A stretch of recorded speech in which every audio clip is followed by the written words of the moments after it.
Testemunhos para ministros e obreiros evangélicos. Capítulo 2. Advertências fiéis e sinceras. O perigo de rejeitar a verdade. Curambong, Austrália, 30 de maio de 1896. Prezado irmão, voltava eu de uma reunião de oração. Sobreveio-me o espírito de intercessão e fui induzida à oração mais sincera pelas almas de Battle Creek. Eu compreendo o perigo em que estão. O Espírito Santo, de maneira especial, me moveu a elevar petições em seu favor. Deus não é o autor de coisa alguma pecaminosa. Ninguém deve temer ser singular se o cumprimento do dever assim o exige. Se evitar o pecado nos torna singulares, então a nossa singularidade é meramente a distinção entre a pureza e a impureza, a justiça e a injustiça. Porque a multidão prefere a vereda da transgressão, escolheremos nós a mesma? É-nos dito plenamente pela inspiração: não seguirás a multidão para fazeres o mal. Nossa posição deve ser claramente declarada: porém eu e a minha casa serviremos ao Senhor. No princípio era o Verbo, e o Verbo estava com Deus, e o Verbo era Deus. Ele estava no princípio com Deus. Todas as coisas foram feitas por ele, e sem ele nada do que foi feito se fez. Nele estava a vida, e a vida era a luz dos homens. E a luz resplandece nas trevas, e as trevas não a compreenderam. E o Verbo se fez carne e habitou entre nós, e vimos a sua glória, como a glória do unigênito do Pai, cheio de graça e de verdade. Oxalá cada um daqueles cujo nome está escrito nos livros da igreja pudesse de coração pronunciar essas palavras. Os membros da igreja devem saber por experiência o que o Espírito Santo fará por eles. Abençoará o que o recebe e o tornará uma bênção. É de lamentar que nem todos estejam orando pelo sopro vital do Espírito, porquanto estaremos prestes a perecer se não o sentirmos. Devemos orar pelo outorgamento do Espírito como remédio para as almas doentes de pecado. A igreja precisa estar convertida. E por que nos não prostramos diante do trono da graça, como representantes da igreja, e com coração submisso e espírito contrito, suplicamos fervorosamente que o Espírito Santo seja derramado do alto sobre nós? Oremos para que, quando ele for graciosamente concedido, nosso frio coração seja reavivado e possamos ter discernimento para compreender que ele vem de Deus e recebê-lo com alegria. Alguns tratam o Espírito como a um hóspede que não é bem-vindo, recusando receber o rico dom, recusando reconhecê-lo, dele se desviando e o condenando como fanatismo. Quando o Espírito Santo trabalha sobre o agente humano, não nos pergunta em que maneira operará. Frequentemente move-se de maneira inesperada. Cristo não veio como os judeus esperavam, ele não veio de maneira que os glorificasse como nação.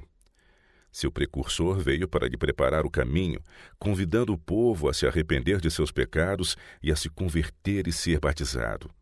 A mensagem de Cristo era: o reino de Deus está próximo, arrependei-vos e crede no Evangelho. Os judeus recusaram-se a receber o Cristo porque não veio conforme sua expectativa. As ideias de homens finitos eram consideradas infalíveis porque estavam encanecidas pela idade. Este é o perigo a que a igreja está agora exposta, o de que as invenções de homens finitos determinem a maneira precisa em que o Espírito Santo deve vir. Embora não queiram reconhecê-lo, alguns já o têm feito. E porque o Espírito deve vir não para louvar o homem ou edificar-lhe as errôneas teorias, mas para convencer o mundo do pecado e da justiça e do juízo, muitos se afastarão dele. Não desejam ser privados das vestes de sua justiça própria. Não desejam trocar sua própria justiça, que é injustiça, pela justiça de Cristo, que é a verdade pura e não adulterada. O Espírito Santo não lisonjeia o homem, tampouco opera segundo as ideias de qualquer homem. Não devem os homens finitos e pecaminosos manejar o Espírito Santo. Quando este vier como um reprovador por meio de qualquer instrumento humano que Deus escolher, é o dever do homem ouvir e obedecer-lhe a voz. A operação manifesta do Espírito Santo.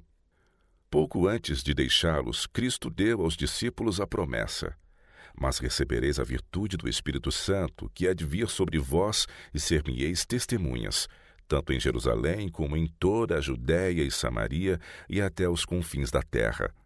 Portanto, ide e ensinai todas as nações, batizando-as em nome do Pai, e do Filho e do Espírito Santo, ensinando-as a guardar todas as coisas que eu vos tenho mandado, e eis que eu estou convosco todos os dias, até a consumação dos séculos.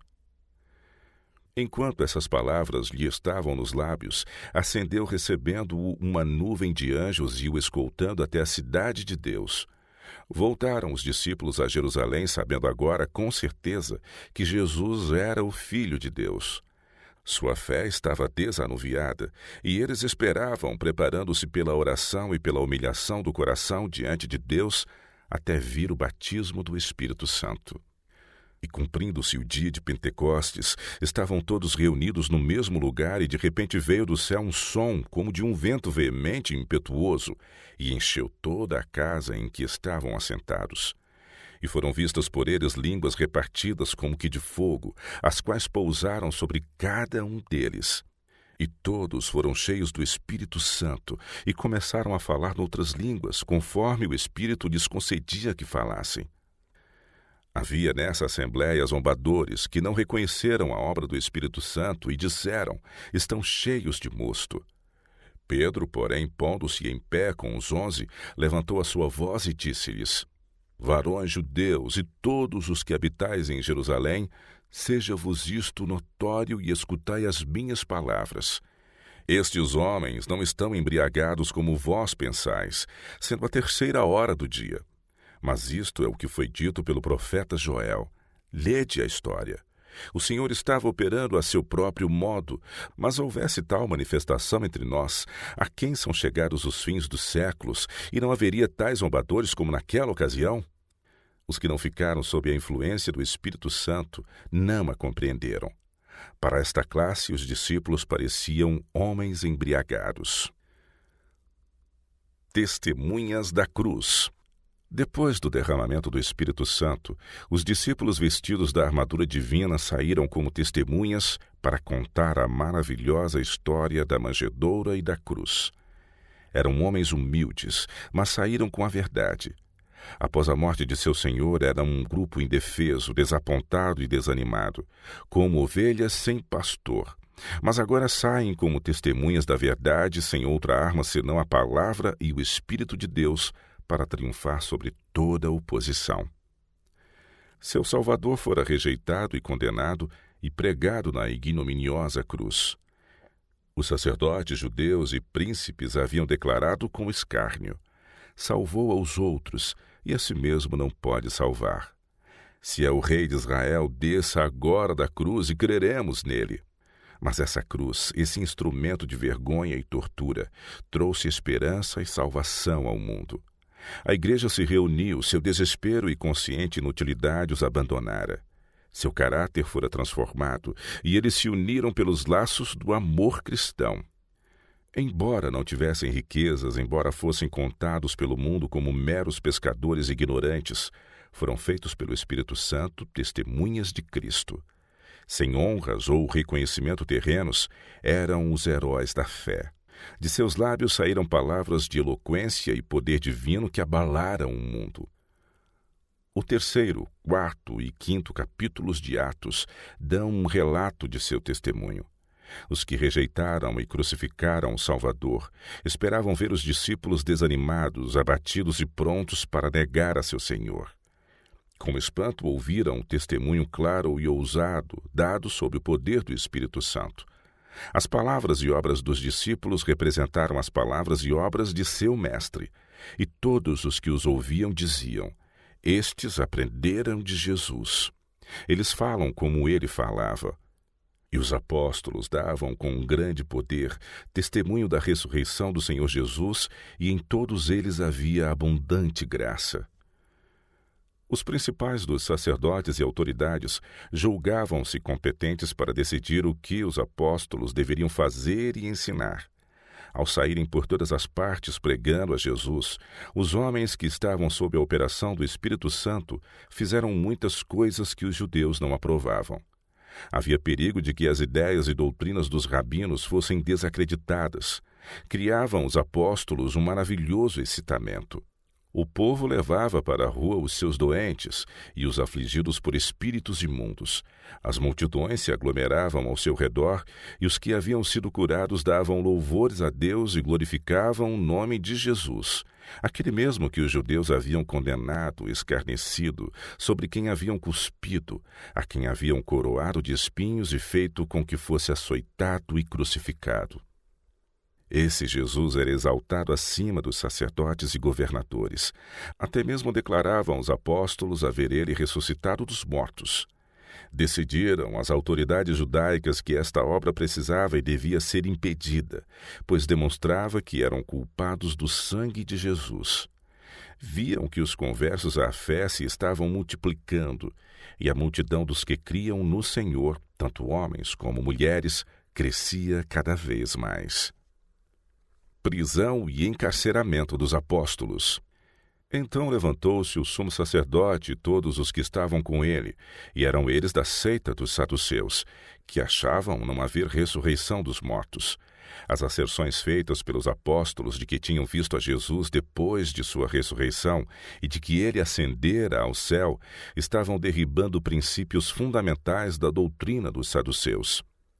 Isso não se deveria permitir. Os sacerdotes e autoridades encheram-se de indignação e lançaram mãos dos apóstolos, pondo-os na prisão comum. Os discípulos não se deixaram intimidar ou ficar abatidos. Foram-lhes trazidas à mente as palavras de Cristo na última lição que lhes dera. Aquele que tem os meus mandamentos e os guarda, esse é o que me ama. E aquele que me ama será amado de meu Pai, e eu o amarei, e me manifestarei a ele. Mas, quando vier o Consolador, que eu da parte do Pai vos hei de enviar, aquele Espírito de verdade que procede do Pai, ele testificará de mim. E vós também testificareis, pois estivestes comigo desde o princípio. Tenho-vos dito estas coisas para que vos não escandalizeis. Expulsar-vos-ão das sinagogas. Vem mesmo a hora em que qualquer que vos matar cuidará fazer um serviço para Deus. E isto vos farão porque não conheceram ao Pai nem a mim. Mas tenho-vos dito isto, a fim de que quando chegar aquela hora, vos lembreis de que já vô-lo tinha dito. Pregando de maneira diversa das doutrinas estabelecidas. Mas de noite um anjo do Senhor abriu as portas da prisão, e tirando-os para fora disse: Ide e apresentai-vos no templo, e dizei ao povo todas as palavras desta vida. Vemos aqui que nem sempre devem os homens em autoridade ser obedecidos, ainda mesmo que professem ser mestres da doutrina bíblica. Muitos há hoje em dia que ficam indignados e ofendidos de que alguma voz se levante, apresentando ideias que divergem das suas com relação a pontos de crença religiosa. Não têm eles há muito advogado que suas ideias são verdadeiras? Assim raciocinavam sacerdotes e rabis nos dias apostólicos. Que querem dizer esses homens iletrados, alguns deles simples pescadores, que apresentam ideias contrárias às doutrinas que os letrados sacerdotes e autoridades estão ensinando ao povo?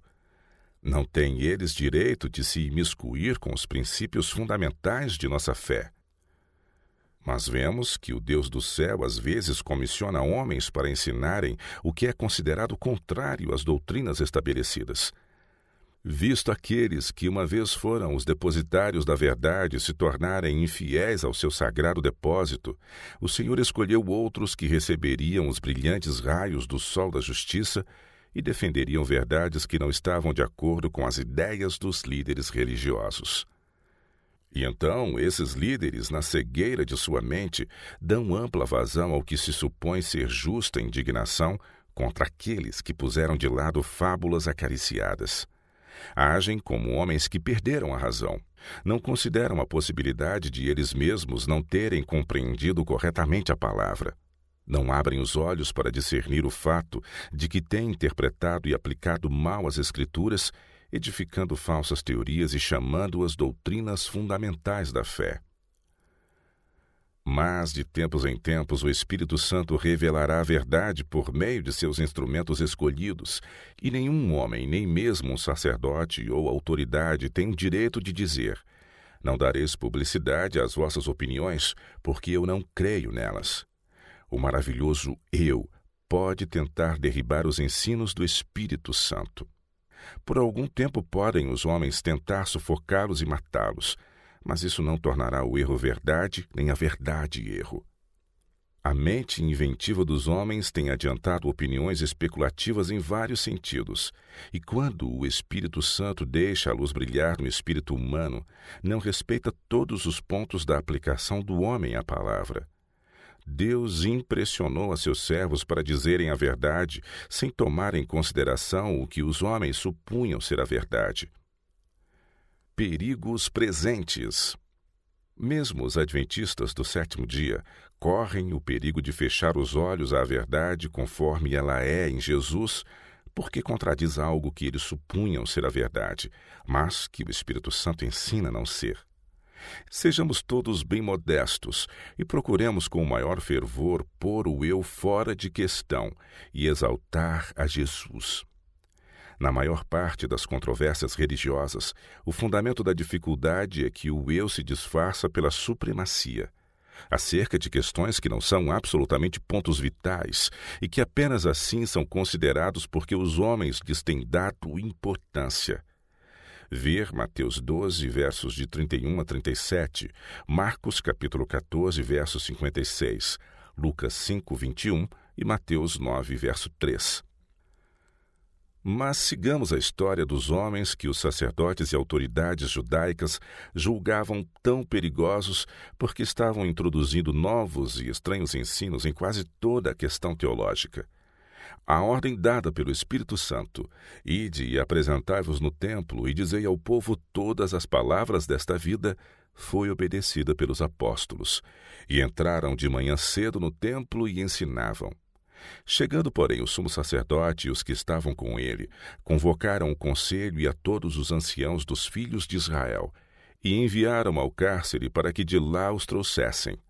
Mas, tendo lá ido, os servidores não os acharam na prisão, e voltando, lhe anunciaram, dizendo: achamos realmente o cárcere fechado com toda a segurança e os guardas que estavam fora diante das portas, mas quando abrimos, ninguém achamos dentro.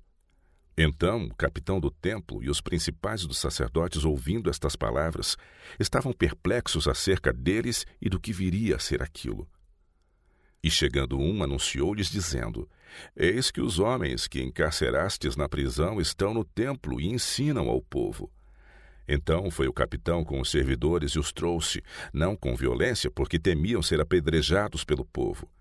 Se os sacerdotes e autoridades tivessem ousado executar seus próprios sentimentos quanto aos apóstolos, o relato teria sido bem diferente, pois o anjo de Deus era observador naquela ocasião para engrandecer o seu nome se qualquer violência tivesse sido feita a seus servos.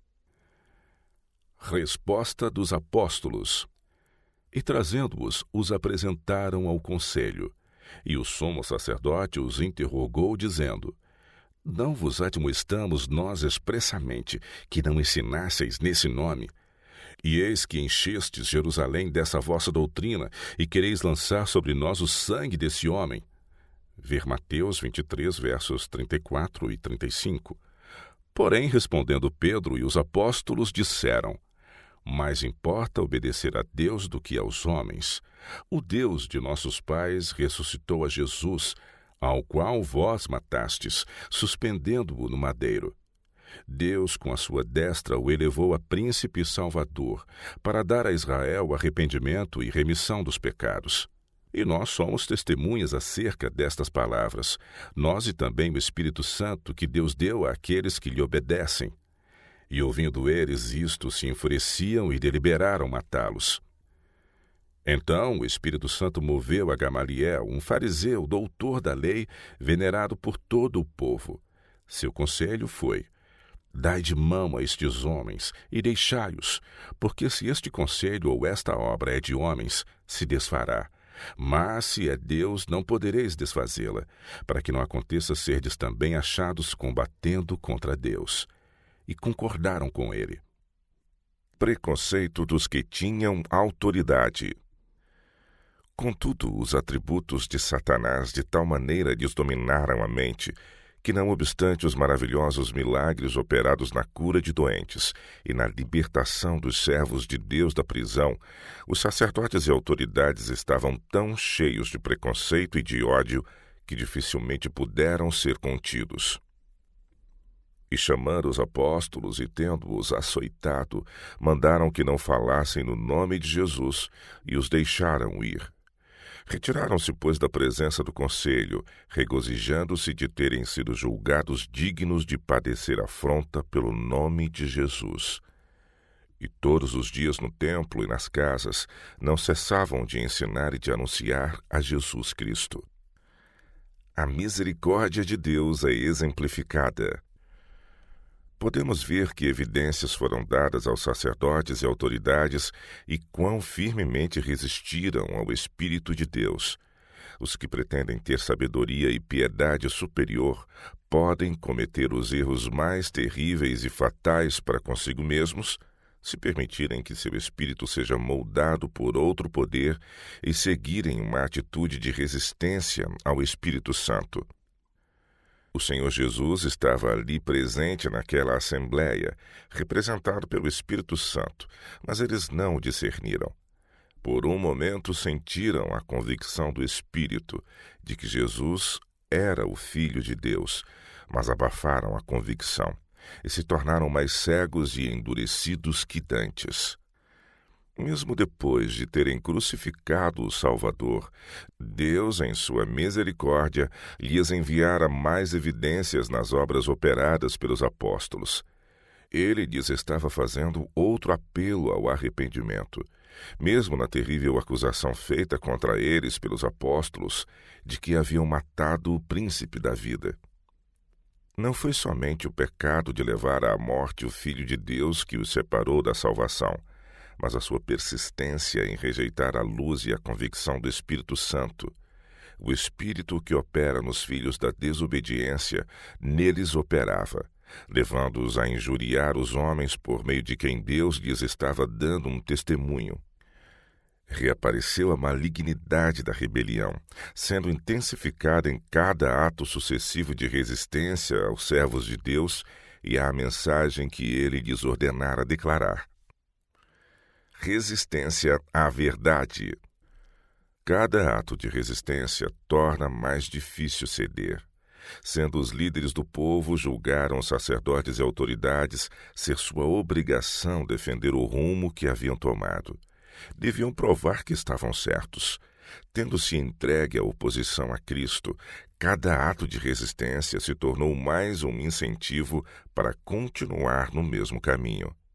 Os acontecimentos de sua carreira passada de oposição são como tesouros preciosos para serem ciosamente guardados. E o ódio e a malignidade que inspiravam esses atos concentram-se contra os apóstolos. O Espírito de Deus revelou sua presença àqueles que, sem tomar em consideração o medo ou o favor dos homens, declararam a verdade que lhes fora confiada. Sob a demonstração do poder do Espírito Santo, viram os judeus sua culpa ao recusar a evidência que Deus lhes enviara, mas não queriam desistir de sua ímpia resistência. Sua obstinação tornou-se cada vez mais determinada e causou a ruína de suas almas. Não é que não pudessem render-se, pois poderiam, mas não o quiseram fazer. Não somente foram culpados e merecedores da ira, mas também se armaram dos atributos de Satanás e determinadamente continuaram a se opor a Deus. Cada dia, ao recusarem arrepender-se, assumiam de novo sua rebelião. Preparavam-se para colher o que haviam semeado. A ira de Deus não é meramente declarada contra os homens devido aos pecados que cometeram, mas por preferirem continuar num estado de resistência e, embora tenham luz e conhecimento, repetirem seus pecados do passado. Se submetessem, seriam perdoados, mas determinaram não ceder.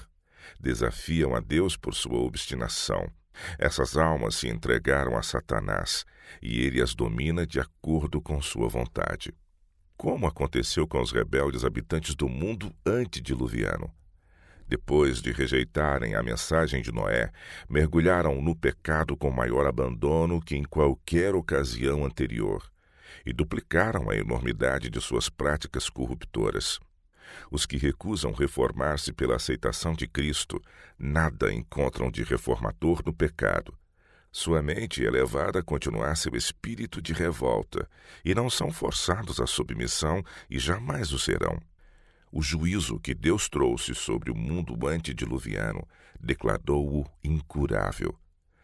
A destruição de Sodoma proclamou que os habitantes da mais bela terra do mundo eram incorrigíveis no pecado.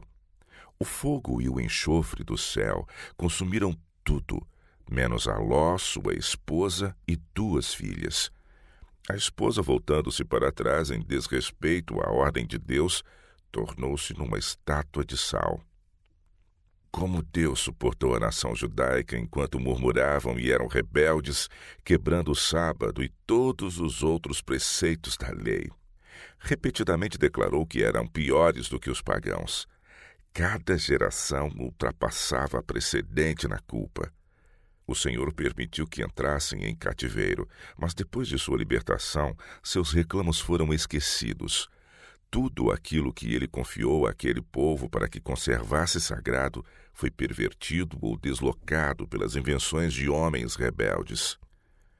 Cristo disse em seus dias: Não vos deu Moisés a lei? E nenhum de vós observa a lei. E esses eram os homens que se arvoravam em juízes e censores sobre aqueles a quem o Espírito Santo estava levando a declarar a palavra de Deus ao povo. Ver João capítulo 7, versos de 19 a 23, versos 27 e 28, e Lucas capítulo 11, versos de 37 a 52. Deve-se deixar o Espírito Santo desembaraçado. Lede estas passagens ao povo. Lede cuidadosamente e solenemente, e o Espírito Santo estará ao vosso lado, para impressionar a mente quando vós as lerdes. Mas não deixeis de ler com o verdadeiro senso da palavra no coração. Se Deus jamais falou por meu intermédio, muito significam estas passagens para os que as ouvirem. Devem os homens finitos evitar dominar a seus semelhantes, assumindo o lugar determinado para o Espírito Santo.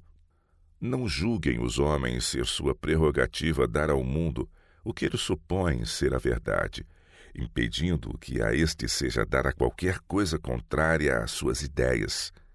Não é esta a sua obra.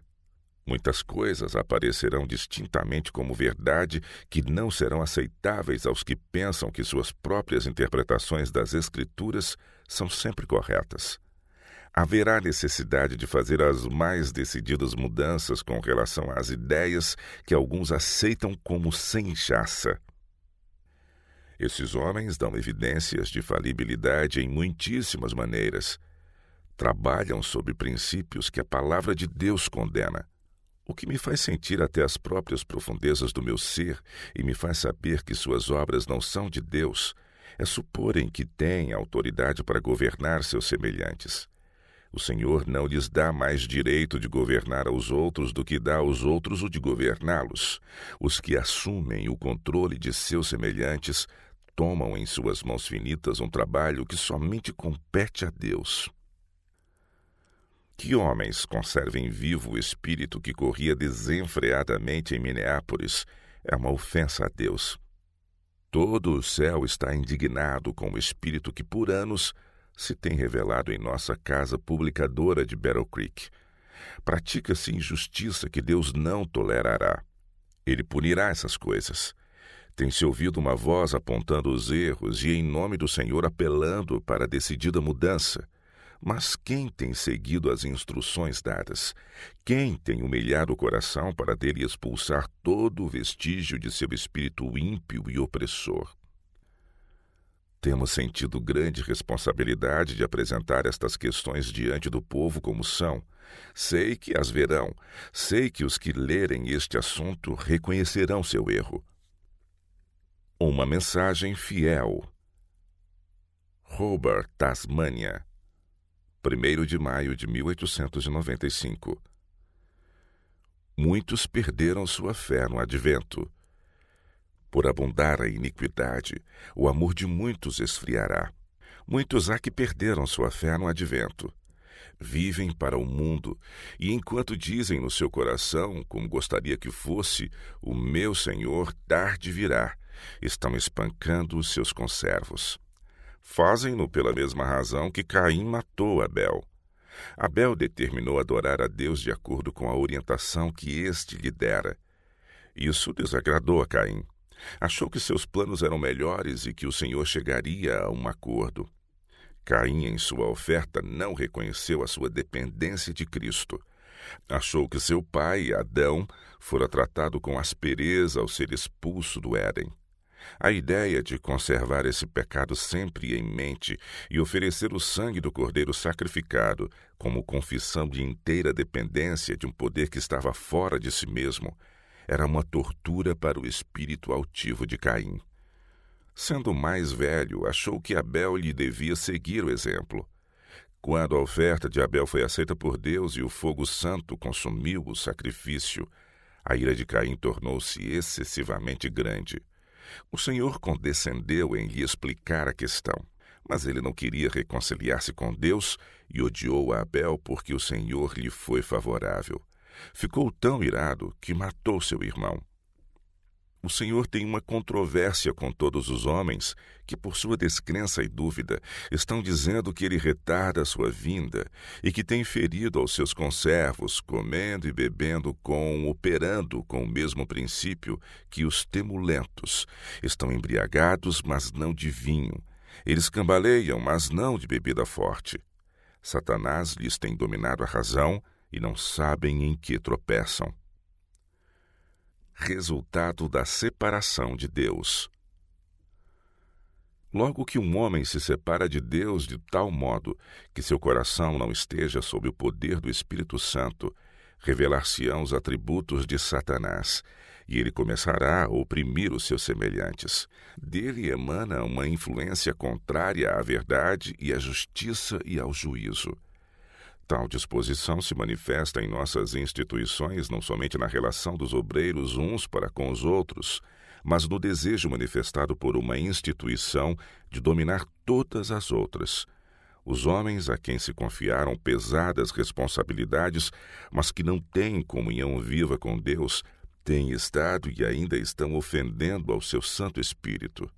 Estão transigindo com o mesmo espírito que Coré, Datã e Abirã, e como os judeus nos dias de Cristo. Ver Mateus capítulo 12, versos de 22 a 29 e de 31 a 37.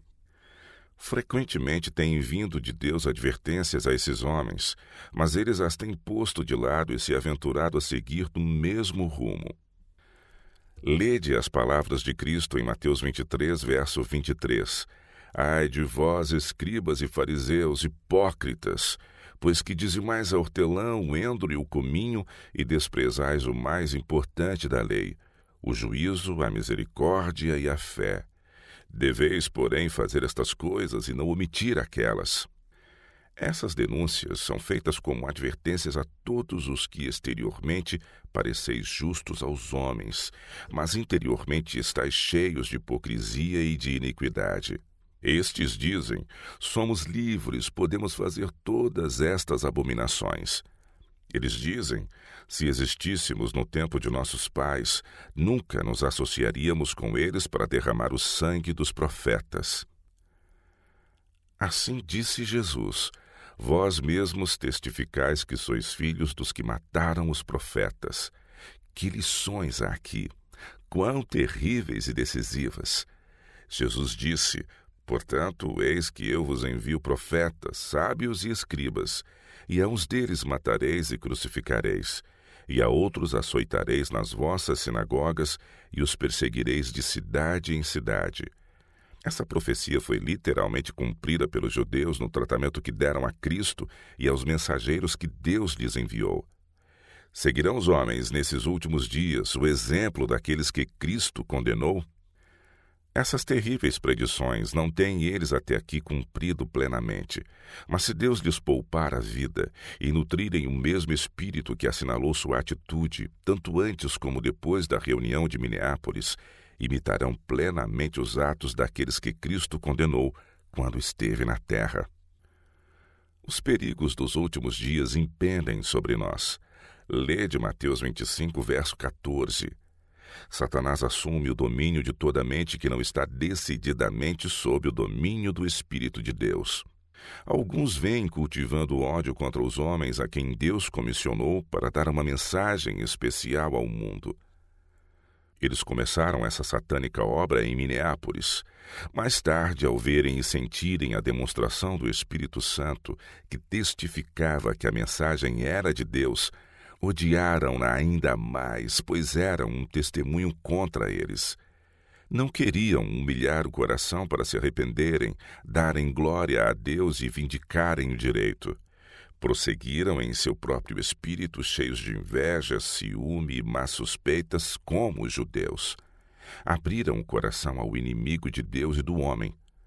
Contudo, esses homens têm ocupado posições de confiança e têm moldado a obra à sua semelhança, tanto quanto podem. Exortação ao arrependimento. Aqueles que hoje são os primeiros, que têm sido fiéis à causa de Deus, logo serão os últimos, a menos que se arrependam, a não ser que imediatamente caiam sobre a rocha e sejam quebrantados e nasçam de novo, continuará a ser nutrido o espírito que vem sendo alimentado. A doce voz da misericórdia não será por eles reconhecida. A religião bíblica em particular e em público será para eles uma coisa do passado. Ardorosamente têm falado contra o entusiasmo e o fanatismo. A fé que apela a Deus para aliviar o sofrimento humano, fé que Deus tem ordenado a seu povo exercer, é chamada fanatismo. Se alguma coisa há na terra que deva inspirar os homens com santificado zelo, essa é a verdade tal como é em Jesus. É a sublime e grande obra da redenção. É Cristo para nós feito sabedoria, justiça, santificação e redenção. Frequentemente tem o Senhor, em sua providência, tornado manifesto que nada menos que a verdade revelada, a palavra de Deus, pode resgatar o homem do pecado ou guardá-lo da transgressão. Aquela palavra que revela a culpa do pecado tem sobre o coração humano o poder de endireitar o homem e assim o conservar. O Senhor diz que a sua palavra deve ser estudada e obedecida, deve ser levada para a vida prática. Esta palavra é tão inflexível como o caráter de Deus. É a mesma ontem, hoje e eternamente. A verdadeira inspiração ao entusiasmo. Se algo há em nosso mundo que deva inspirar entusiasmo, é a cruz do Calvário. Vede quão grande caridade nos tem concedido o Pai, que fôssemos chamados filhos de Deus. Por isso o mundo nos não conhece, porque o não conhece a Ele. Porque Deus amou o mundo de tal maneira que deu seu Filho unigênito para que todo aquele que nele crê não pereça, mas tenha a vida eterna. Cristo deve ser aceito, crido e exaltado. Este deve ser o tema da conversa, a preciosidade de Cristo. A verdade deve ser entronizada no coração. Há em Battle Creek uma classe que tem a verdade plantada no coração. Ela é para eles o poder de Deus para a salvação. Mas a menos que a verdade esteja entronizada no coração e se opere uma perfeita transição das trevas para a luz, aqueles que têm nas mãos sagradas responsabilidades são ministros das trevas, guias cegos dos cegos. São nuvens sem água, levadas pelos ventos de uma para outra parte. São como árvores murchas, infrutíferas, 2 vezes mortas, desarraigadas.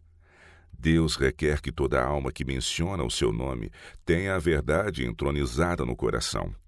O tempo em que vivemos o exige. A eternidade o exige. Exige-o a religião pura. Divertimentos mundanos, festas de prazer. Enquanto tem havido tanto medo de excitamento e entusiasmo no serviço de Deus, tem havido manifesto entusiasmo em outro sentido que a muitos parece completamente adequado. Refiro-me às festas de prazer que se têm realizado entre o nosso povo. Tais ocasiões têm tomado muito tempo e atenção do povo que professa ser servo de Cristo, mas tendem essas assembleias para a glória do seu nome? Foi Jesus convidado a presidi-las?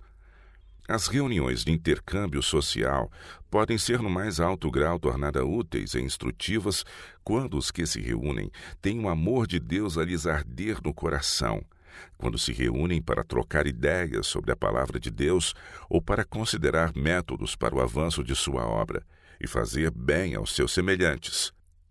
Quando nada se diz ou faz para entristecer o Espírito Santo de Deus, antes este é considerado hóspede bem-vindo, então Deus é honrado, e aqueles que se reúnem serão refrigerados e fortalecidos. Então aqueles que temem ao Senhor falam cada um com o seu companheiro, e o Senhor atenta e ouve, e há um memorial escrito diante dele para os que temem ao Senhor e para os que se lembram do seu nome. E eles serão meus, diz o Senhor dos Exércitos. Naquele dia que farei, serão para mim particular tesouro. Mas tem havido uma classe de reuniões sociais em Battle Creek de caráter inteiramente diferente.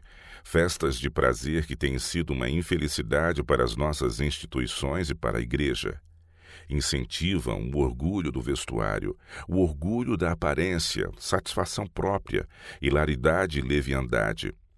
Satanás é recebido como hóspede honrado e toma posse dos que patrocinam essas reuniões. Foi-me apresentada uma visão de tal grupo, onde se reuniram os que professavam crer na verdade. Um estava sentado a um instrumento musical e tocava músicas que fizeram os anjos observadores chorarem. Havia júbilo, havia rudes gargalhadas, havia abundância de entusiasmo e uma espécie de inspiração. Mas a alegria era daquela que somente Satanás é capaz de criar. É esse um entusiasmo e enfatuação de que todos os que amam a Deus se envergonharão. Prepara os participantes para pensamentos e ações não santificados. Tenho razão de pensar que alguns dos que estavam participando dessa cena arrependeram-se profundamente da vergonhosa atuação. O efeito de tais ajuntamentos. Muitos desses ajuntamentos me têm sido mostrados. Tenho visto o gracejo, a ostentação no vestuário, o adorno pessoal. Todos esperam ser considerados brilhantes e se entregam à hilaridade, a tolos gracejos, à lisonja barata e rude e a ruidosas gargalhadas. Os olhos cintilam, as faces enrubescem, a consciência adormece. Com comidas, bebidas e folguedos, fazem o máximo para esquecer a Deus. As cenas de prazer são o seu paraíso, e os céus estão contemplando, a tudo vendo e ouvindo. O esporte de ciclismo. Voltai para outra cena. Nas ruas da cidade reúne-se um grupo para uma corrida de bicicleta. Nesse grupo estão também os que professam conhecer a Deus e a Jesus Cristo, a quem Ele enviou. Mas daqueles que contemplam a excitante corrida, quem seria capaz de pensar que os que assim se exibiam eram os seguidores de Cristo? Quem suporia que qualquer pessoa daquele grupo sentia sua necessidade de Cristo? Quem pensaria que eles reconheciam o valor de seu tempo e de suas forças físicas como sendo dons de Deus, que deviam ser preservados para o seu serviço? Quem pensa no perigo de acidentes ou em que a morte pode ser o resultado de sua selvagem prossecução? Quem tem orado pela presença de Jesus e a proteção dos anjos ministradores? É Deus honrado por essas realizações? Satanás está disputando o jogo da vida por essas almas e muito se alegra com o que vê e ouve. Uma profanação da religião. O cristão, uma vez fervoroso, que entra nesses esportes, está na descida. Abandonou a região saturada pela atmosfera vital do céu e mergulhou numa atmosfera de névoa e cerração. Pode ser que algum crente humilde seja induzido a se unir a esses esportes. Mas se ele mantiver sua ligação com Cristo, não poderá participar de coração dessa cena excitante. As palavras que ouve não são convenientes, pois não são a linguagem de Canaã. Os locutores não dão evidência de estarem fazendo melodias a Deus em seu coração. Mas há inconfundível evidência de que Deus é esquecido. Ele não está em todos os seus pensamentos. Estas festas de prazer e ajuntamentos para excitantes esportes compostos dos que professam ser cristãos são uma profanação da religião e do nome de Deus. Operação enganosa de Satanás. O teor da conversa revela os tesouros do coração. Palestra barata e comum, as palavras lisonjeiras, o gracejo insensato ditos para provocar risada, são a mercadoria de Satanás. E todos os que transigem com esta conversa estão negociando suas mercadorias. Fazem-se impressões sobre os que tais coisas ouvem, semelhantes às que se fizeram em Herodes, quando a filha de Herodias dançou diante dele. Todo esse relatório é registrado nos livros do céu, e no último e grande dia aparecerá em sua verdadeira luz perante os culpados. Então todos discernirão nele a operação sedutora e enganadora do diabo para conduzi-los à estrada larga e à porta ampla que se abrem para sua ruína. Os professos cristãos como chamarizes de Satanás. Satanás tem estado a multiplicar as suas ciladas em Battle Creek, e os cristãos professos, que são superficiais no caráter e na experiência religiosa, são pelo tentador usados como chamarizes. Essa classe está sempre pronta para reuniões de prazer ou esporte, e a sua influência atrai os outros. Moços e moças que têm procurado ser cristãos bíblicos são persuadidos a se unir ao grupo e são atraídos para o círculo. Não consultam com oração a norma divina para saber o que Cristo disse quanto ao fruto a ser produzido na árvore cristã. Não discernem que estes entretenimentos são realmente o banquete de Satanás, preparados para evitar que as almas aceitem o chamado à ceia das bodas do Cordeiro, que os impedem de receber as vestes brancas do caráter, que é a justiça de Cristo. Ficam confusos quanto ao que é certo fazerem como cristãos. Não desejam ser considerados excêntricos e naturalmente se inclinam a seguir o exemplo dos outros. Assim ficam sob a influência dos que nunca sentiram o toque divino no coração ou na mente. Nessas excitantes reuniões, seduzidos pelo encanto e pela paixão da influência humana, jovens que foram cuidadosamente instruídos a obedecer à lei de Deus são levados a se prender àqueles cuja educação tem sido um erro e a experiência religiosa uma fraude. Vendem-se para um cativeiro que dura por toda a vida. Enquanto viverem, ficarão embaraçados por sua união com um caráter barato e superficial, com alguém que vive para ostentação, mas que não tem o precioso adorno interior, o ornamento de um espírito manso e humilde, que à vista de Deus é de grande preço. Ao chegarem a doença e a morte àqueles que viveram para agradar meramente a si mesmos, verificam não terem provido óleo nos vasos e nas lâmpadas e estão completamente incapacitados para terminar a história de sua vida. Assim tem sido e assim sempre será. Perguntamos aos que têm tido grande luz em Battle Creek: perdeu a verdade de Deus o domínio sobre a alma? Empalideceu o ouro fino? Qual tem sido a causa desse fanatismo e desse entusiasmo? Terrível responsabilidade repousa sobre os pais amantes do mundo e egoístas, pois o pecado lhes jaz à porta. Quanto mais favorável seria se os prédios escolares que agora estão em Battle Creek estivessem bem longe da cidade e afastados de tão grande colônia de professos observadores do sábado. Deplorável convicção está ganhando terreno. Está ganhando terreno no mundo a convicção de que os adventistas do sétimo dia estão dando à trombeta um sonido incerto, de que estão seguindo os caminhos dos mundanos. Há em Battle Creek famílias que se estão separando de Deus, planejando o contrato de casamento com os que nenhum amor têm a Deus, com os que levam vida frívola, os que nunca praticaram a abnegação e não sabem por experiência o que significa ser colaboradores de Deus.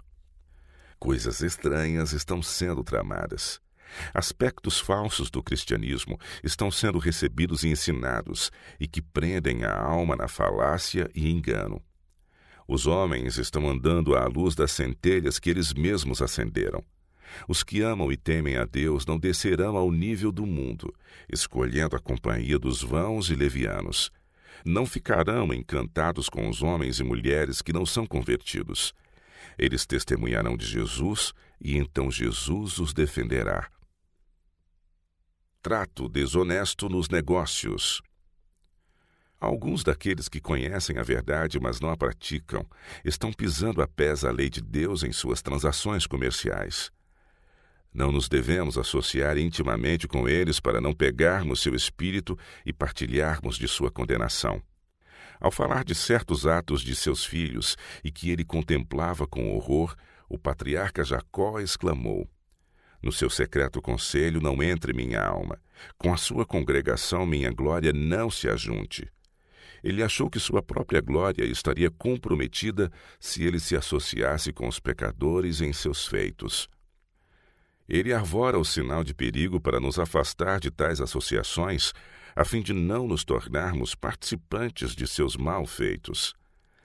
Por meio do apóstolo Paulo, faz o Espírito Santo idêntica advertência: não comuniqueis com as obras infrutuosas das trevas, mas antes condenai-as. A verdadeira atitude do cristão. O eterno Deus traçou a linha de distinção entre os santos e os pecadores, os convertidos e os não convertidos.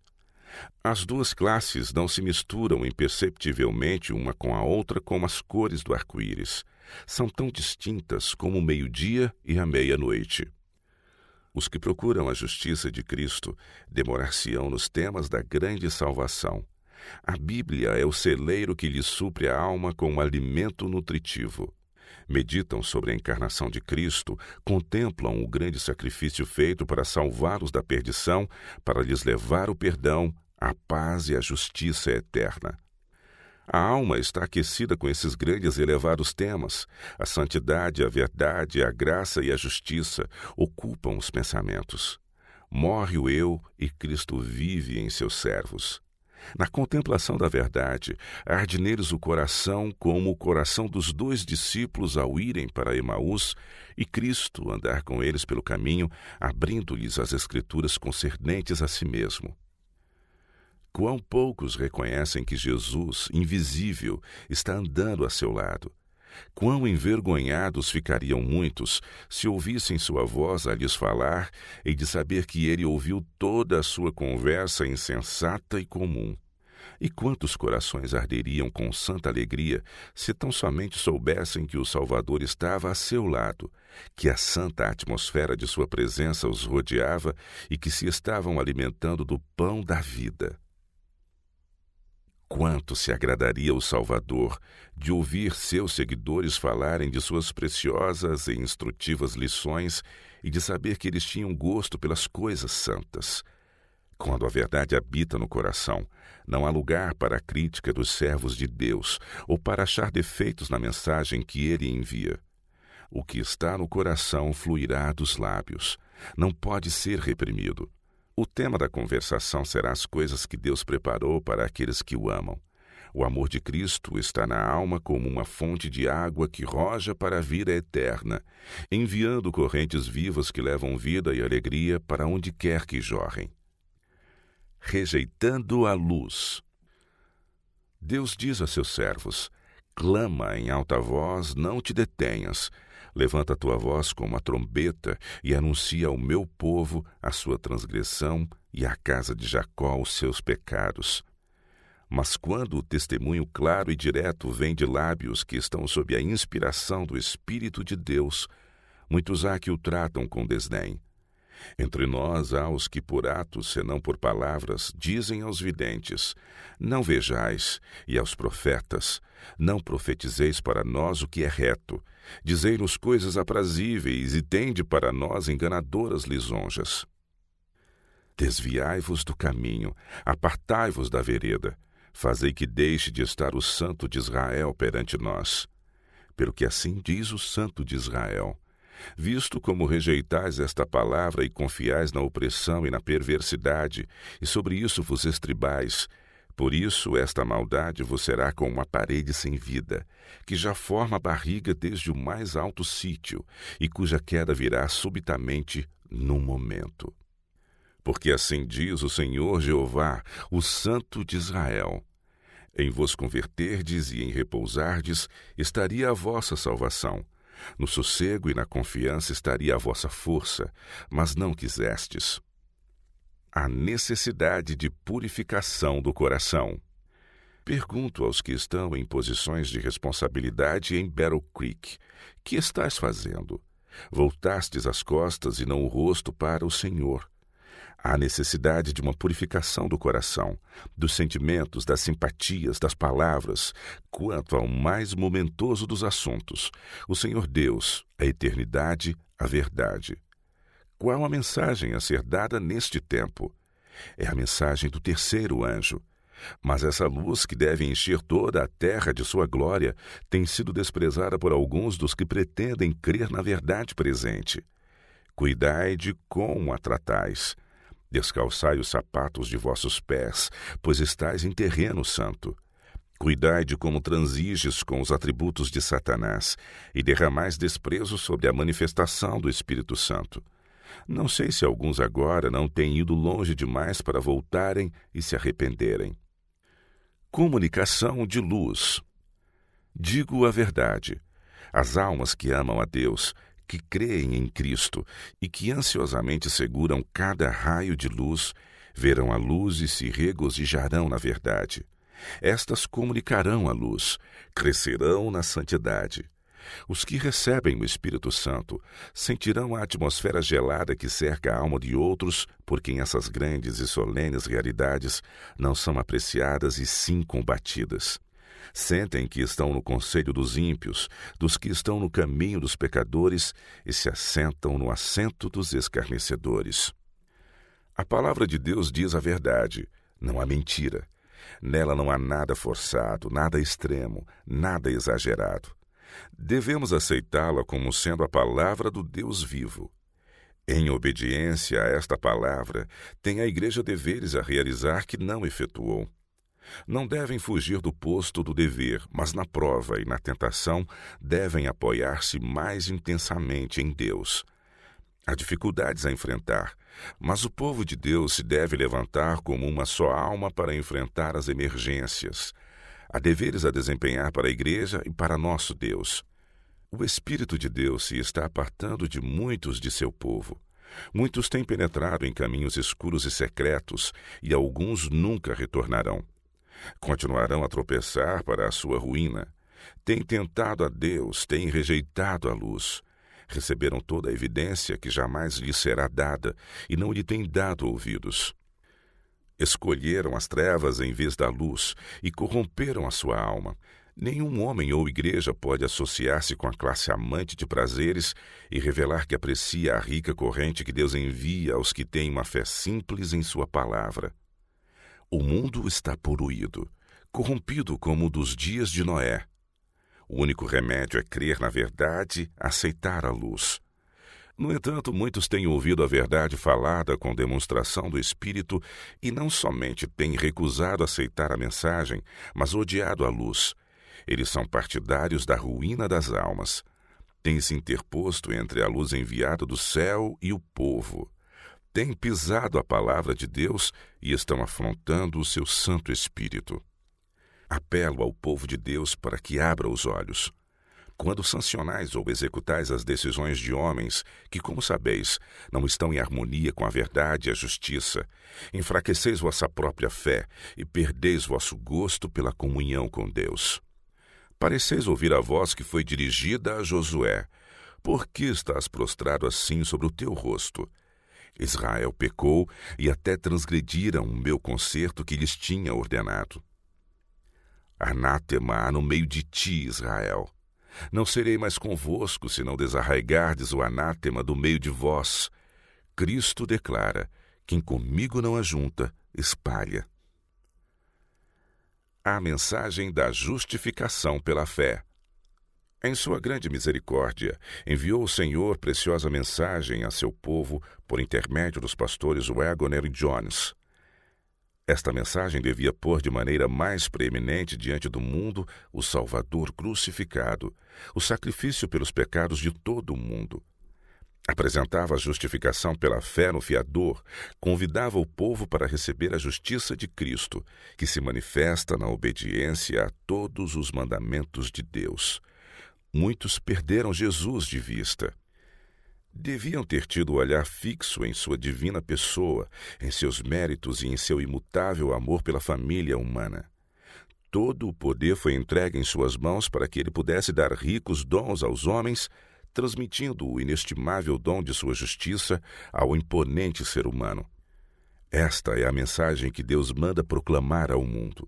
É a terceira mensagem angélica que deve ser proclamada com alto clamor e regada com o derramamento de seu Espírito Santo em grande medida. O Salvador crucificado deve aparecer em sua eficaz obra como o Cordeiro sacrificado, sentado no trono, para dispensar as inestimáveis bênçãos do concerto, os benefícios que sua morte concederia a cada alma que nele cresce. João não podia exprimir em palavras esse amor. Era profundo e amplo demais. Ele apela à família humana para que o contemple. Cristo intercede pela Igreja nas cortes celestiais, lá em cima, rogando por aqueles por quem pagou o preço da redenção, seu próprio sangue. Os séculos, o tempo, nunca poderão diminuir a eficácia de seu sacrifício expiatório. A mensagem do Evangelho de sua graça devia ser dada à Igreja em linhas claras e distintas, para que não mais o mundo dissesse que os adventistas do sétimo dia falam na lei, mas não ensinam a Cristo nem nele creem. A eficácia do sangue de Cristo devia ser apresentada ao povo com vigor e poder, para que sua fé se pudesse apropriar de seus méritos. Como o sumo sacerdote espargia o sangue quente sobre o propiciatório, enquanto a fragrante nuvem de incenso ascendia diante de Deus, assim, ao confessarmos os nossos pecados e rogarmos a eficácia do sangue expiador de Cristo, devem as nossas orações ascender ao céu com a fragrância dos méritos do caráter de nosso Salvador. Não obstante o nosso demérito, devemos ter sempre em mente que há um que pode tirar o pecado e salvar o pecador. Todo o pecado reconhecido diante de Deus com o coração contrito, ele removerá. Tal fé é a vida da Igreja. Como a serpente foi levantada no deserto por Moisés, e a todos que foram picados pelas serpentes ardentes foi ordenado olhar e viver, assim também deve o Filho do Homem ser levantado, para que todo aquele que nele crê não pereça, mas tenha a vida eterna.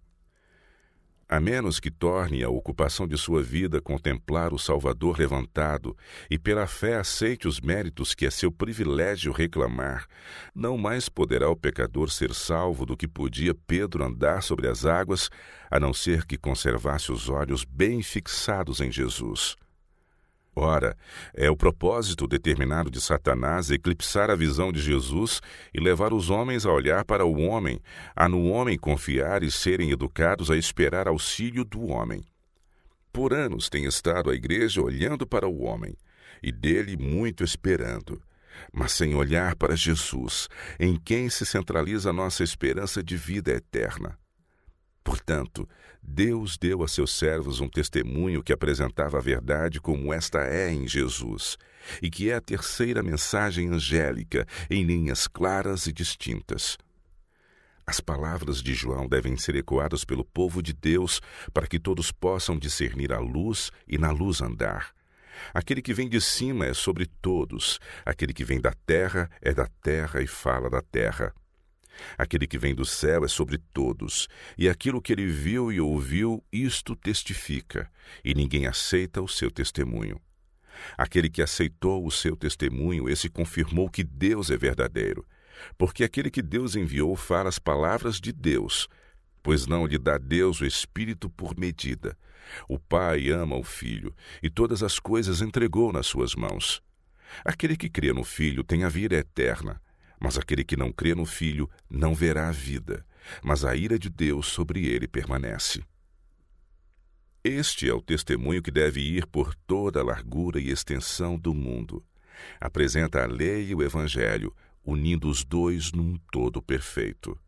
Ver Romanos capítulo 5 e 1 João capítulo 3, verso 9, até o fim do capítulo. Essas preciosas passagens serão impressas em cada coração aberto para recebê-las. A exposição das tuas palavras dá luz, dá entendimento aos simples, os contritos de coração. Mas a todos quantos o receberam, deu-lhes o poder de serem feitos filhos de Deus. Aos que creem no seu nome, não têm estes mera fé nominal, uma teoria da verdade, uma religião legal, mas creem com um propósito, apropriando-se dos mais ricos dons de Deus. Suplicam pelo dom para poderem dar aos outros. Podem dizer, e todos nós recebemos também da sua plenitude, e graça por graça. Aquele que não ama não conhece a Deus, porque Deus é caridade. Nisto se manifestou a caridade de Deus para conosco, que enviou seu Filho unigênito ao mundo para que por ele vivamos. Nisso está a caridade, não em que nós tenhamos amado a Deus, mas em que ele nos amou a nós e enviou seu Filho para a propiciação pelos nossos pecados. Amados, se Deus assim nos amou, também nos devemos amar uns aos outros. Ninguém jamais viu a Deus. Se nos amamos uns aos outros, Deus está em nós, e em nós é perfeita a sua caridade.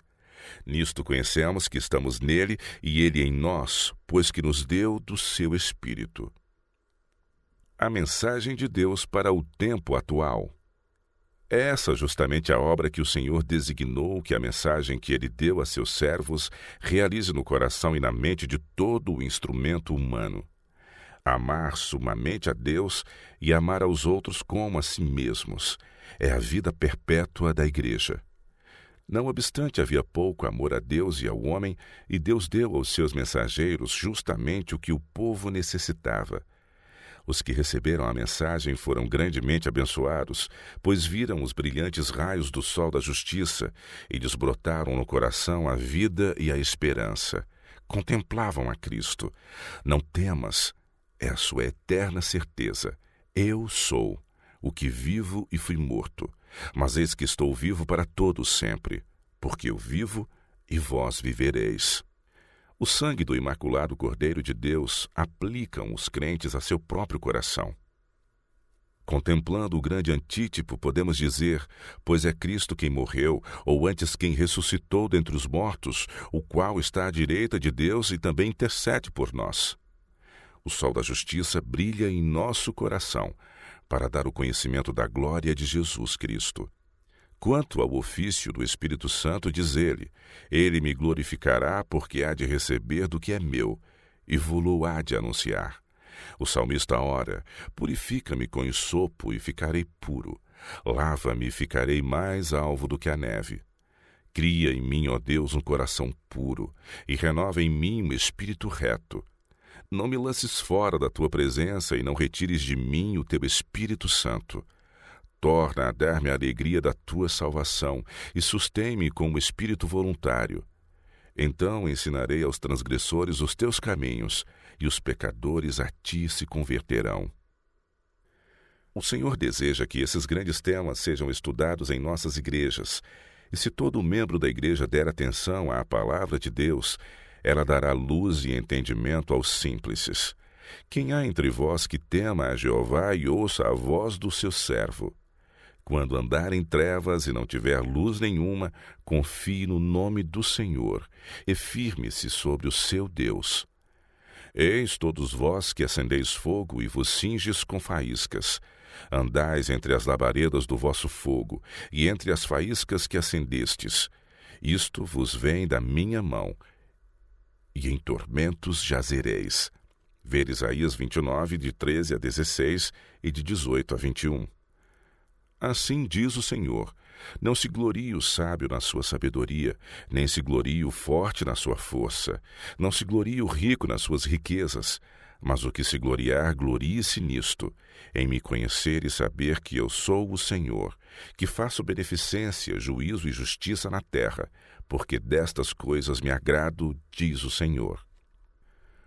Nunca houve um tempo em que o Senhor manifestasse sua grande graça aos seus escolhidos com maior amplitude do que nesses últimos dias, quando sua lei é invalidada. Foi do agrado de Jeová, por amor da sua justiça, engrandecer a lei e torná-la gloriosa.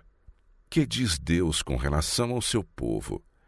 Mas este é um povo roubado e saqueado. Todos estão enlaçados em cavernas e escondidos nas casas dos cárceres. São postos por presa e ninguém há que os livre por despojo, e ninguém diz: restitui. Ver também Isaías 43. Estas são profecias que serão cumpridas. Advertência contra desprezar a mensagem de Deus. Quero falar advertindo aos que por anos têm resistido à luz e alimentado o espírito de oposição. Por quanto tempo odiareis e desprezareis os mensageiros da justiça de Deus? Deus lhes deu sua mensagem. Eles têm a palavra do Senhor. Há salvação para vós, mas somente pelos méritos de Jesus Cristo. A graça do Espírito Santo é-vos oferecida repetidas vezes. A luz e o poder do alto têm sido abundantemente derramados em vosso meio. Há aqui evidências que todos aqueles que o Senhor reconhece como seus servos podem discernir. Mas há os que desprezaram os homens e as mensagens que eles levaram. Têm escarnecido deles como fanáticos, extremistas e entusiastas. Permite-me profetizar-vos, a não ser que imediatamente humilheis o coração diante de Deus e confesseis vossos pecados, que são muitos, tarde demais vereis que tendes estado lutando contra Deus. Pela convicção do Espírito Santo, não mais para a reforma e o perdão, vereis que esses homens contra quem tendes falado têm sido como que sinais no mundo, testemunhas de Deus. Então daríeis todo o mundo se pudesseis redimir o passado e ser justamente homens assim zelosos, movidos pelo Espírito de Deus, para levantar vossa voz em solene advertência ao mundo, e como eles ser firmes como a rocha nos princípios. O virardes as coisas de cima para baixo é conhecido pelo Senhor. Continuai um pouco mais como tendes seguido, na rejeição da luz do céu, e estareis perdidos.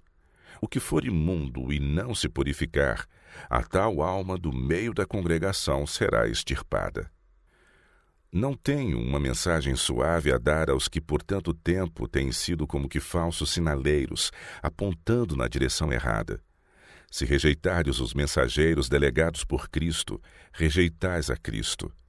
Negligenciai essa grande salvação conservada diante de vós durante anos, desprezai essa gloriosa oferta de justificação pelo sangue de Cristo e a santificação pelo poder purificador do Espírito Santo, e não restará mais sacrifício pelos pecados, mas uma certa expectação horrível de juízo e ardente indignação.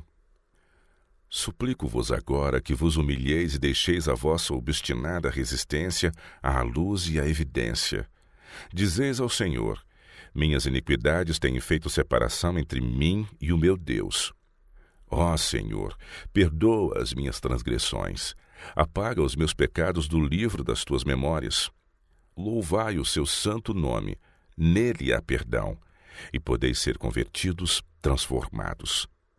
Porque se o sangue dos touros e bodes e a cinza de uma novilha esparzida sobre os imundos os santifica quanto à purificação da carne, quanto mais o sangue de Cristo, que pelo Espírito eterno se ofereceu a si mesmo imaculado a Deus, purificará as vossas consciências das obras mortas, para servirdes ao Deus vivo. Aquele, pois, que cuida estar em pé, olhe e não caia. A idolatria dos filhos de Israel. Ora, irmãos, não quero que ignoreis que nossos pais estiveram todos debaixo da nuvem, e todos passaram pelo mar, e todos foram batizados em Moisés, na nuvem e no mar. E todos comeram do mesmo manjar espiritual, E beberam todos de uma mesma bebida espiritual, porque bebiam da pedra espiritual que os seguia, e a pedra era Cristo. Mas Deus não se agradou da maior parte deles, pelo que foram prostrados no deserto. A experiência de Israel a que o apóstolo faz alusão nas palavras acima, e segundo é registrada nos Salmos 105 e 106, contém lições de advertências que o povo de Deus nestes últimos dias precisa especialmente estudar. Insisto em que estes capítulos sejam lidos pelo menos uma vez por semana. E estas coisas foram-nos feitas em figura para que não cobicemos as coisas más como eles cobiçaram. Não vos façais, pois, idólatras, como alguns deles, conforme está escrito. O povo assentou-se a comer e a beber, e levantou-se para folgar. Aos ouvidos de todo Israel falara Deus com terrível majestade sobre o monte Sinai, declarando os preceitos de sua lei. Vencido pelo senso de culpa e temendo ser consumido pela glória da presença do Senhor, rogara o povo a Moisés: Fala tu conosco e ouviremos. E não fale Deus conosco para que não morramos. Deus chamou Moisés ao monte para lhe poder comunicar as leis para Israel, mas quão depressa passou a solene impressão exercida sobre o povo de Deus pela manifestação de sua presença. Até mesmo os guias do povo pareciam ter perdido a razão. A lembrança de seu concerto com Deus, de seu terror quando caindo sobre os seus rostos, haviam temido e tremido sobremaneira, haviam-se todos dissipado como fumaça. Embora a glória de Deus ainda se assemelhasse a um fogo devorador no cume do monte, ainda assim, ao desaparecer a presença de Moisés, os velhos hábitos de pensamento e sentimento começaram a manter o seu poder. Cansado de esperar pela volta de Moisés, começou o povo a clamar por alguma demonstração visível de Deus. Arão, que ficara encarregado do acampamento, cedeu aos clamores.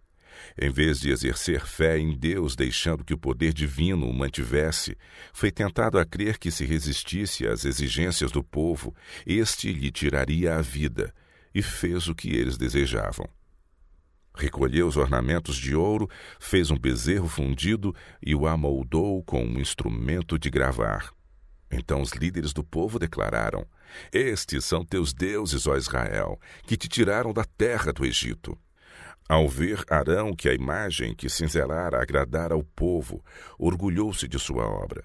Edificou um altar diante do ídolo, apregoou e disse: Amanhã será festa ao Senhor, e no dia seguinte madrugaram e fizeram holocaustos, e trouxeram ofertas pacíficas, e o povo assentou-se a comer e a beber, depois levantaram-se a folgar. Beberam e festejaram, e se entregaram a alegrias e a danças, que terminaram nas vergonhosas orgias que assinalavam o culto pagão dos falsos deuses.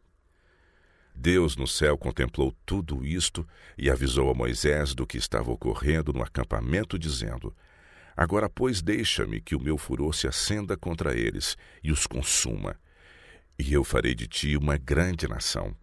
Porém Moisés suplicou ao Senhor seu Deus e disse: Ó Senhor, por que se acende o teu furor contra o teu povo, que tu tiraste da terra do Egito com grande força e com forte mão?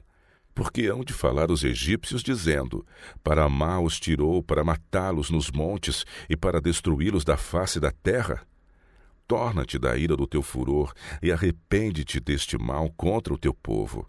Lembra-te de Abraão, de Isaque e de Israel, os teus servos aos quais por ti mesmo tens jurado, e lhes disseste: Multiplicarei a vossa semente como as estrelas dos céus, e darei à vossa semente toda esta terra de que tenho dito, para que a possuam por herança eternamente.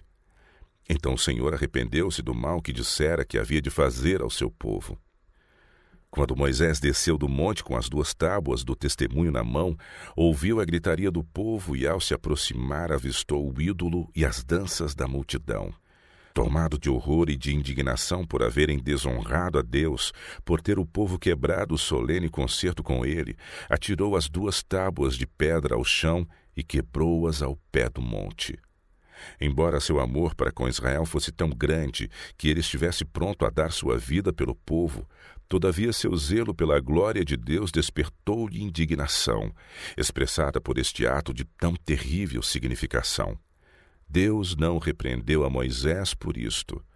O quebrar as tábuas de pedra foi apenas uma representação do fato de que Israel quebrara o concerto que fazia tão pouco tempo haviam feito com Deus. É uma justa indignação contra o pecado, oriunda do zelo pela glória de Deus e não a ira que provém do amor próprio ou da ambição ferida a que se refere a Escritura. Irai-vos e não pequeis. Foi esta a indignação de Moisés. E tomou o bezerro que tinham feito e queimou-o no fogo, moendo-o até que se tornou em pó, e o espargiu sobre as águas e deu-o a beber aos filhos de Israel. E Moisés disse a Arão: Que te tem feito este povo que sobre ele trouxeste tamanho pecado? Então disse Arão: Não se acenda a ira do meu senhor, tu sabes que este povo é inclinado ao mal. E eles me disseram: Faze-nos deuses que vão adiante de nós, porque não sabemos que sucedeu a este Moisés, a este homem que nos tirou da terra do Egito. E Moisés viu que o povo estava despido, porque Arão havia despido para vergonha entre os seus inimigos. A influência especial da obra de Satanás. É-nos dada a advertência. Ora, tudo isto lhe sobreveio como figuras, e estão escritas para aviso nosso, para quem já são chegados os fins dos séculos. Notai a influência de seus extremos de fanatismo ao serviço do grande obreiro mestre, Satanás. Logo que o maligno tinha o povo sob seu domínio, houve exibições de caráter satânico. O povo comeu e bebeu sem um único pensamento em Deus e sua graça, sem pensar na necessidade de resistir ao diabo que os estava conduzindo para os atos mais vergonhosos. Manifestou-se o mesmo espírito manifestado no sacrílego festim de Belsazar.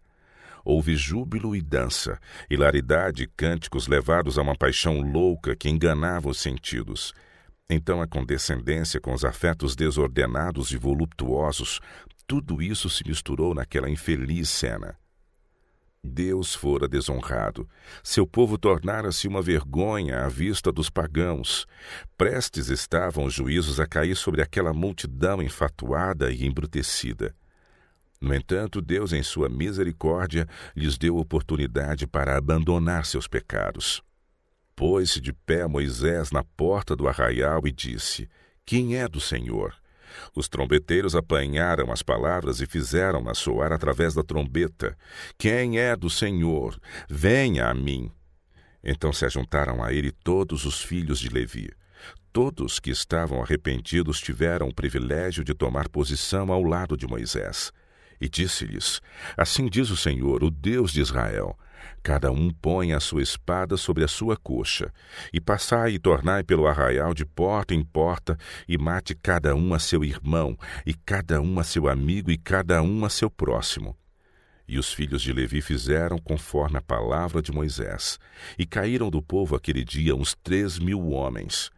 Não houve parcialidade nem hipocrisia, nem confederação para abrigar o culpado, pois o terror do Senhor estava sobre o povo.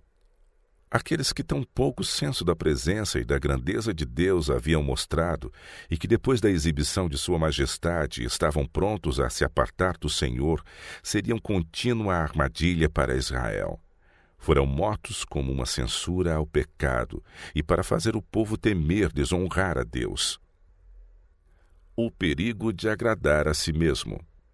Não posso agora considerar esta história por mais tempo, mas eu peço a vós que estáis em cada cidade, em cada vila, em cada família, peço a todo indivíduo que estude a lição desta passagem, tendo em mente as palavras da inspiração.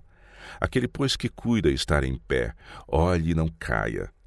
Aqui é apresentada a única escolha que vos é revelada na palavra de Deus. São os que cuidam para não caírem, que afinal são aceitos. Não há presunção mais fatal que a que leva os homens a se aventurarem a seguir a atitude de agradar a si mesmos.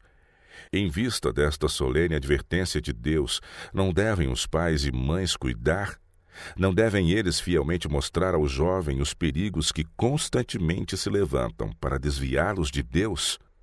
Muitos permitem aos jovens frequentar festas de prazer, pensando que o divertimento é essencial para a saúde e a felicidade.